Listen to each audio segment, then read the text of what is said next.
नमस्कार मित्रांनो, करिअर शोधण्याच्या ह्या प्रवासातील आपल्या मदतीच्या व्हिडिओमध्ये आजचा व्हिडिओ एक वेगळ्या पद्धतीचा आहे. ज्या ज्या विद्यार्थ्यांच्या मनात सुरू आहे इंजिनिअरिंग आणि मेडिकल करिअर बद्दलची उत्सुकता, ते कदाचित विचार करत असतील की त्या साईटला जाण्यासाठी आम्ही 11वी-12वीत काय घेऊ.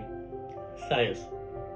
मित्रांनो, माझं नाव मयूर बांगर, कोच, काउन्सिलर आणि कन्सल्टंट. आजचा व्हिडिओ आपण सायन्स बद्दलचा घेऊया. सायन्स ही मदर फील्ड मानली जाते.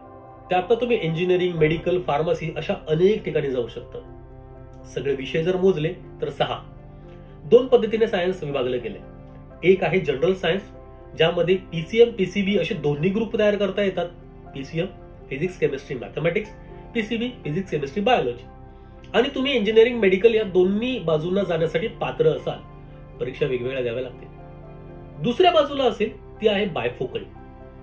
Computer science, electronics, electrical maintenance, automobile असे काही विषय तुम्हाला 200 मार्कांसाठी येतील.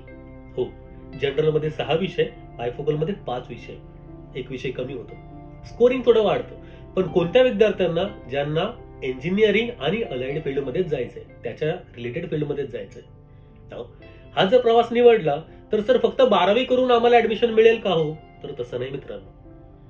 इंजिनिअरिंग करण्यासाठी आता आपण महाराष्ट्रामध्ये पाहत असेल तर पूर्ण महाराष्ट्रभर चालणारी एक्झाम MST CET ही इंजिनिअरिंग साठी आहे.